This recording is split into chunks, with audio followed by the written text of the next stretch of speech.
algunos conceptos que tienen que ver con el desarrollo de las actividades del TP de la semana que viene. En principio, la primera actividad que tienen planteada versa en cuanto al eje de alimentación, nutrición y balance energético. Entonces vamos a retomar un poco los conceptos que ya habían visto la primera clase de la unidad 3, con respecto a lo que es la nutrición. ¿Se acuerdan que lo habían definido como un conjunto complejo de fenómenos que no son solo biológicos, sino también involucran fenómenos de tipo psicoemocional, sociocultural, y que están asociados con todos los procesos que involucran tanto la ingesta como la digestión y la absorción, y el metabolismo de los nutrientes que están contenidos en los alimentos, así como también la eliminación de esos desechos, ¿no? Con respecto a la alimentación, podemos diferenciarla como ese conjunto de actos que son voluntarios y modificables, y que involucran la selección, la preparación y la ingesta del alimento. Y en cuanto al concepto de dieta, nosotros podemos referirnos a ella como lo que el individuo come a lo largo de un día, de manera habitual, o sea que estaría integrado por las comidas que uno realiza, desayuno, almuerzo, merienda, cena, colaciones, y esta dieta está condicionada tanto por factores socioculturales como económicos. Entonces, si nosotros consideramos que un alimento es una sustancia que ingerimos habitualmente, ese alimento contiene en su composición ciertos nutrientes. Entonces, ¿a qué nos referimos con el concepto o la palabra nutriente? Hace referencia a moléculas, a sustancias químicas que están presentes en esos alimentos y que las células utilizan o necesitan para su normal funcionamiento, o sea, para crecer, para llevar a cabo sus funciones y repararse. Clásicamente los nutrientes los podemos reconocer o clasificar en dos grandes grupos, orgánicos e inorgánicos. Dentro de los inorgánicos reconocemos al agua y a los minerales. Dentro de los orgánicos están los glúcidos o carbohidratos, las proteínas, los lípidos y las vitaminas. Existe otra manera de agruparlos que tiene que ver o da cuenta de la cantidad diaria o la ingesta recomendada diaria de cada uno de estos nutrientes, y entonces los podemos clasificar como macronutrientes, a los 4 primeros, siendo las vitaminas y los minerales considerados micronutrientes, es decir, aquellas sustancias que debemos incorporar con los alimentos o en nuestra dieta en pequeña cantidad. Dentro de los carbohidratos vamos a hacer después una diferenciación entre lo que es los hidratos de carbono complejos o polisacáridos y los hidratos de carbono que son considerados simples, o sea, tienen, digamos, el comportamiento de ser azúcares y de rápida absorción porque prácticamente no requieren proceso digestivo. Tanto los carbohidratos, las proteínas como los lípidos cumplen en el organismo una función que puede ser plástica, es decir, intervienen en la formación de estructuras, y también como fuente de energía, es decir, una función energética. Con respecto a las vitaminas, sus roles están asociados más que nada a funciones específicas dentro de lo que es las vías metabólicas. Muchas de ellas son coenzimas de determinadas enzimas que intervienen en el metabolismo, y muchas de ellas también son precursores de hormonas. Los minerales, mayormente, ahí podemos nombrar, digamos, tradicionalmente, sodio, potasio, calcio, magnesio, fósforo, hierro, manganeso. Estos se encuentran mayoritariamente como iones, ¿sí? Es decir, como electrolitos en los líquidos corporales, y muchas veces también se encuentran asociados a moléculas orgánicas. Dentro de los nutrientes podemos distinguir digamos, como una terminología específica y llamar nutrientes esenciales a esas moléculas que el organismo requiere de manera particular porque no pueden ser sintetizadas por nuestras células. Entonces necesariamente tienen que ser incorporadas a partir de la dieta. Son nutrientes esenciales en general los minerales, las vitaminas, aunque algunas pueden ser sintetizadas en pequeña proporción, se las considera, digamos, como que es importante obtenerlas de la dieta. Y en cuanto a los componentes de los macronutrientes, existen ciertos aminoácidos que se consideran esenciales y también ciertos ácidos grasos. Mayoritariamente los ácidos grasos poliinsaturados, linoleico y linolénico, que pertenecen a la familia de los ácidos grasos omega 3 y omega 6, son considerados entonces esenciales porque no pueden ser sintetizados. Nosotros no tenemos las enzimas necesarias para generar esas insaturaciones. Entonces, para una alimentación saludable podemos establecer o seguir ciertas pautas que tienen que ver con incorporar alimentos de constitución variada y de origen variado, elegir alimentos que tengan bajo contenido de grasas y que fundamentalmente esas grasas sean preferentemente poliinsaturadas o monoinsaturadas, pero evitar las grasas saturadas y el colesterol. Priorizar, en cuanto al grupo de alimentos, el consumo de vegetales, frutas y cereales, y tratar de disminuir o moderar el consumo de azúcares, de sal y de bebidas alcohólicas. Existen 4 leyes que nosotros podemos reconocer o que son, digamos, universales en cuanto a la alimentación y que establecen que la alimentación tiene que tener la cantidad adecuada en cuanto al aporte de calorías de los alimentos que ingerimos, tiene que tener el contenido cualitativo, es decir, la presencia de todos los nutrientes, de estos grupos de nutrientes que mencionamos en la composición de esos alimentos, tiene que ser armónica, y esto tiene que ver, armónica o equilibrada, tiene que ver con las proporciones de esos nutrientes presentes en los alimentos, y además tiene que ser adecuada tanto al estado fisiológico del individuo como a su edad, incluso a sus preferencias, a sus hábitos alimenticios y también a sus estados de salud y o enfermedad que esté cursando. Con esto podemos decir que la dieta tiene que ser, con estas características, suficiente, completa, equilibrada y adecuada entonces para cada individuo. Existe una manera de organizar los alimentos en grupos, ¿no? y ordenarlos en secciones o en niveles según la cantidad de raciones o de frecuencias de consumo, y esto es la pirámide alimenticia, que sirve como una guía para tratar de lograr esta alimentación equilibrada, ¿sí? En cuanto al aporte o al consumo de nutrientes. Esta pirámide entonces la podemos representar con una base más amplia que está una base más amplia donde están incorporados el grupo de los cereales, el pan, las harinas, el arroz, ¿sí? También las pastas, e incluye también tubérculos o vegetales con alto contenido de hidratos de carbono, pero en este caso los hidratos de carbono que están aportando estos alimentos son del tipo polisacáridos, ¿sí? Fundamentalmente almidón.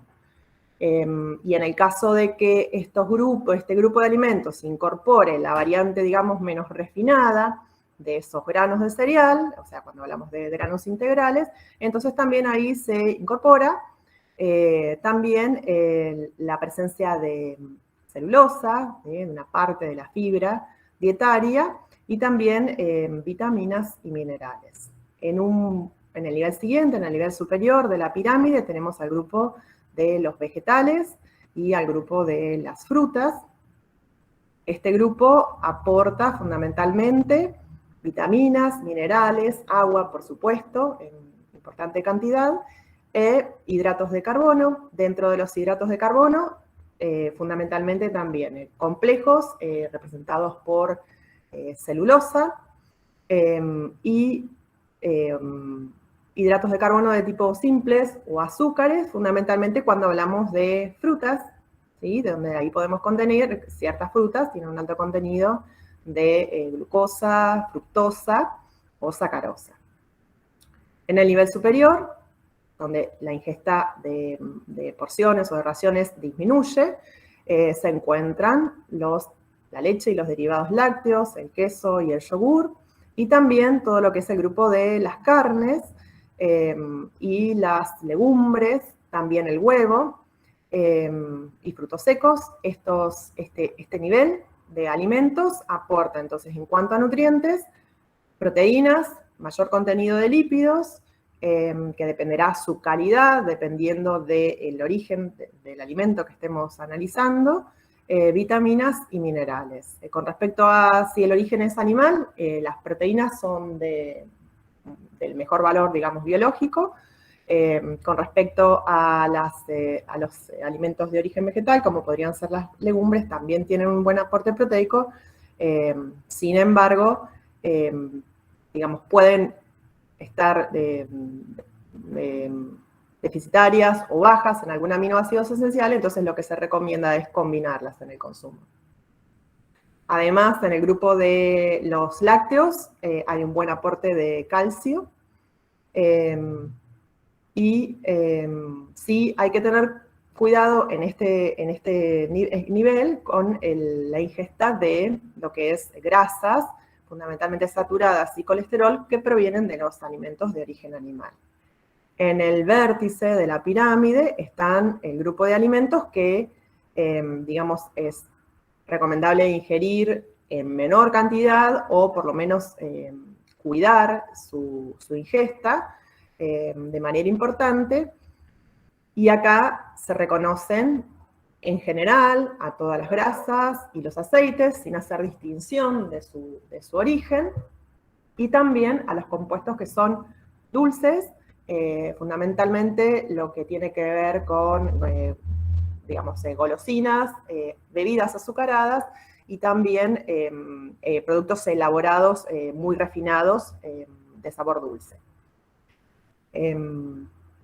Se recomienda una ingesta moderada y en este caso, ¿cuál es la composición mayoritaria? Fundamentalmente hidratos de carbono bajo la forma de azúcares y también lípidos, es decir, grasas o aceites, dependiendo del estado en que se encuentren, y en el caso de los alimentos que son de origen animal, también el aporte de colesterol.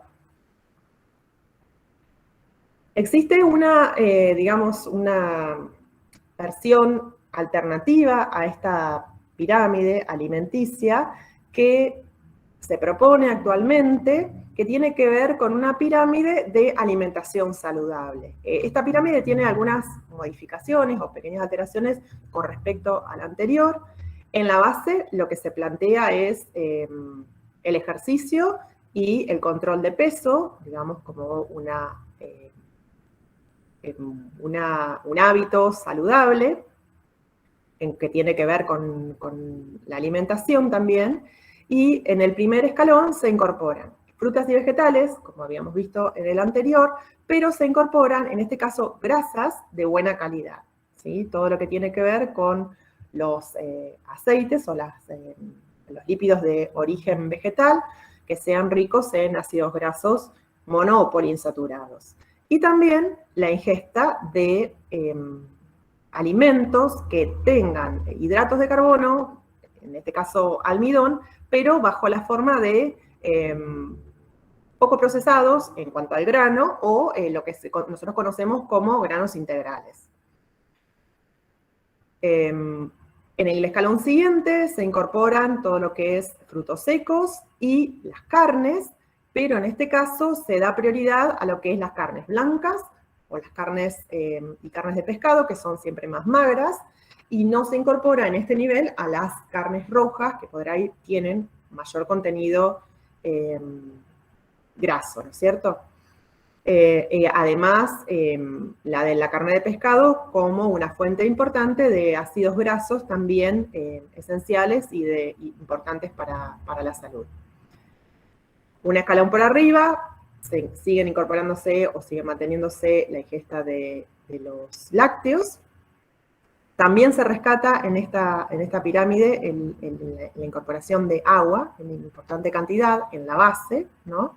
Y finalmente, en la parte superior, a diferencia del anterior, o como para hacer una diferencia en cuanto a la calidad de esos nutrientes, las carnes rojas, las grasas de origen animal, como podrían ser la manteca, la crema, la mantequilla, y también todo lo que sea productos de harinas refinadas, ¿sí? Entonces, en este caso, en vez de de estar en la base, como estaban ubicados en la pirámide anterior, donde se recomendaba que los hidratos de carbono bajo la forma de almidones, ¿no? Fueran la base de la pirámide. En este caso se recomienda para una alimentación saludable que su consumo esté restringido o disminuido, junto también, por supuesto, con todo lo que sea azúcar y sal, ¿no es cierto? Y sí se da prioridad al consumo de granos, pero de tipo integral.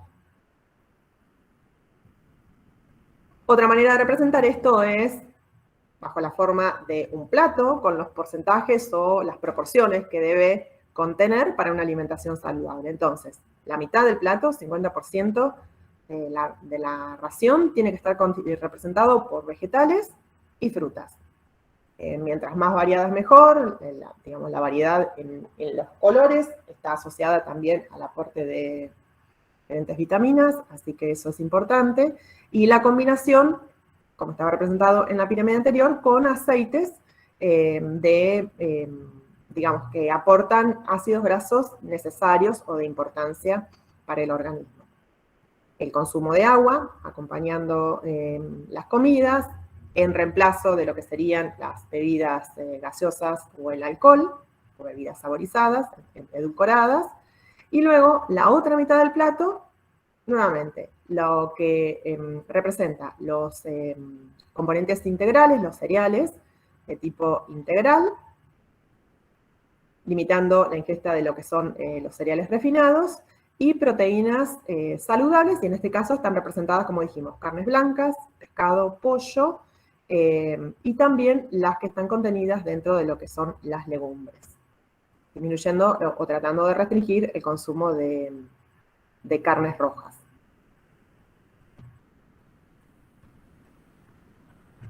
Los nutrientes presentes en los alimentos, entonces, tienen implícita o almacenada una energía, ¿sí? Lo que nosotros llamamos energía metabolizable, o es la energía que el organismo está capacitado para aprovechar, para realizar trabajo, y esa energía, si bien no es la energía total contenida en cada nutriente, determinada por calorimetría, que esa es mayor, está estipulada como 4 kilocalorías por gramo de hidrato de carbono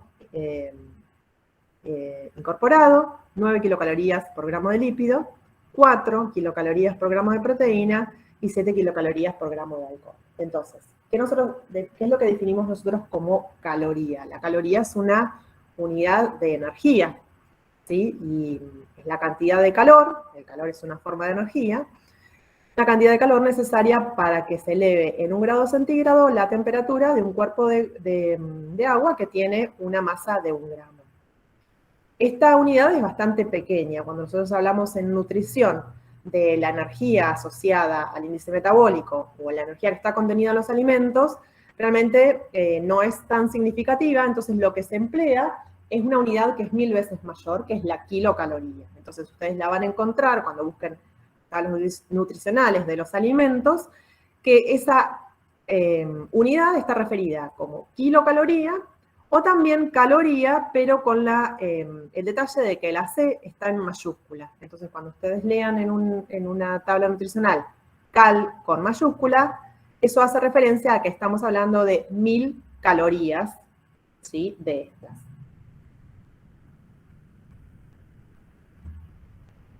La primera propuesta que tienen en esta actividad es realizar entonces una contabilización de esas kilocalorías que ustedes incorporan con los nutrientes de su dieta, de los alimentos que van a ingerir diariamente, y reconozcan cuáles son los nutrientes que están presentes en esos alimentos. Entonces, esta tabla ustedes la van a completar, tal como está descrito, con el tipo de alimento que incorporaron, especificando la cantidad de gramos, para a partir de eso conocer cuántas calorías están ingresando con ese alimento y cuál es la proporción de los distintos nutrientes que les está aportando ese alimento en particular.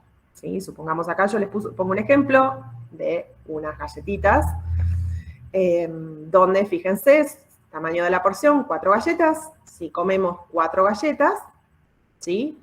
Tipo de alimento, 4 galletitas Oreo, gramos incorporados, 36 gramos. Kilocalorías ingresadas, entonces acá tienen energía en kilocalorías por porción, o sea, por 4 galletitas, estamos hablando de 170 kilocalorías incorporadas en esa porción, ¿sí? Entonces, 36 gramos, 170 kilocalorías, y proporcionalmente cuántos gramos de carbohidratos, de lípidos y de proteínas, incluido el sodio, está aportando, lo vamos a tener detallado en esta tabla nutricional. Fíjense, 7 gramos de grasa, 150 miligramos de sodio, ¿sí? Por porción, ¿no? O sea, por esas 4 galletitas. 25 gramos de carbohidratos, acá tienen 2 gramos de proteína, y luego tienen que especificar también la cantidad y tipo de minerales adicionales al sodio, ¿sí? Que ya está, lo tienen en esta columna anterior. Entonces, por ejemplo, en este caso, hierro, 1 miligramo aporta, y vitaminas, si estuviera especificado, también lo agregan, podría ser, por ejemplo, supongamos vitamina A o D, ¿sí? O alguna vitamina del complejo B, y entonces lo agregan acá y la cantidad aportada. En este caso tenemos otra tabla que hace referencia a una mayonesa, entonces nuevamente lo mismo, fíjense, siempre les especifica la cantidad por porción, en este caso son 12 gramos la porción y es una cucharada sopera. Entonces, si ustedes colocan una cucharada sopera, supongamos, a su ensalada de papa y huevo, ¿sí? Van a tener incorporadas 25 kilocalorías, o 25 calorías con mayúscula, y bueno, luego el detalle de, fíjense, los carbohidratos, acá está especificado los azúcares, pero ustedes tienen que especificar el grupo completo, como carbohidratos o glúcidos, completos sin hacer detalle en las distintas moléculas que pertenecen a ese grupo. Lo mismo con las proteínas, con las grasas, y en este caso también está especificado el aporte de sodio de 67 miligramos. Esto lo tienen que hacer diariamente para todo el conjunto de alimentos que incorporaron a lo largo de las diferentes comidas, ¿sí? Y luego sumar los 7 días para tener una sumatoria total de la semana en cuanto a los gramos incorporados en esa semana, gramos de alimento incorporados, las kilocalorías ingresadas y el proporcional de los distintos grupos de macromoléculas o de nutrientes en realidad. Luego tienen la propuesta de realizar el cálculo del egreso de kilocalorías y está distribuido en los 3, digamos, eslabones o escalones, en los que se observa el gasto energético, que son la actividad física, el gasto energético asociado al metabolismo basal y el gasto energético asociado a la dieta. Para hacer el gasto energético asociado a la actividad física, lo que tienen que hacer es día a día detallar el tipo de actividad realizado, el tiempo aproximado que duró esa actividad, ¿sí? Y las kilocalorías consumidas durante el tiempo que duró esa actividad, ¿sí? En total, para cada día ustedes tienen que detallar actividades que sumen aproximadamente 24 horas, ¿sí? Supongamos acá hicimos 1 hora y media de caminata, 20 minutos lavando los platos, 8 horas durmiendo, supongamos 4 o 5 horas de estudio, y así sucesivamente van a ir agregando en las distintas actividades, y tienen ahí el link en la actividad para poder hacer el cálculo de las calorías consumidas, ¿sí? Para el día 1, para el día 2, para el día 3 y así sucesivamente. Con respecto al cálculo del metabolismo basal, también tienen un link para hacer el cálculo, y en este caso a ustedes les piden que ingresen varios valores, ¿sí? Fundamentalmente el peso corporal, obviamente el sexo, porque está detallado o es, digamos, función del sexo, el cálculo de la tasa de metabolismo basal, la altura, la edad y luego un factor de actividad que se les va a aparecer en un desplegable que tiene que ver con una constante que depende de la intensidad de la actividad, digamos, si son sedentarios o en una actividad leve, moderada o intensa. Y finalmente, para hacer el cálculo del gasto energético asociado a la dieta, tienen que calcular en la tabla anterior el porcentaje de proteínas, de lípidos y hidratos de carbono que incorporan diariamente con su dieta, y entonces eso les va a permitir a ustedes calcular en función de estos porcentajes un factor de conversión que les va a permitir calcular este gasto energético asociado a la dieta. Si tenemos en cuenta entonces que el gasto energético total de nuestro organismo está constituido por la sumatoria de estos 3 gastos energéticos que ustedes calcularon, ¿sí? La sumatoria de los 3, entonces les va a permitir calcular esa cantidad de energía que requiere el organismo para llevar a cabo todas sus funciones. Y la relación que pueden establecer, en realidad la asociación que pueden hacer entre el gasto energético total con la cantidad de energía incorporada con los alimentos, que fue lo que ustedes calcularon en la primera tabla, es lo que se conoce como este balance energético, ¿no? La diferencia entre el ingreso de calorías con la dieta y el egreso de calorías, que es el gasto energético. En general, si ambos valores son equivalentes, ¿sí?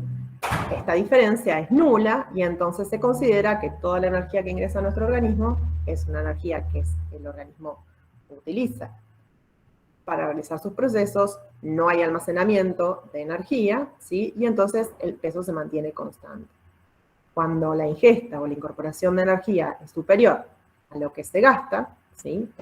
En la sumatoria de todas estas actividades, entonces hay un excedente de energía que se almacena en el organismo y eso se referencia o se evidencia como un aumento del peso corporal, mientras que al revés, si la ingesta es menor que, digamos, la ingesta calórica, ¿no es cierto? La incorporación de calorías aportadas por los alimentos es menor que el gasto energético que lleva a cabo el organismo, entonces lo que ocurre es que hay un déficit calórico y el organismo pierde peso.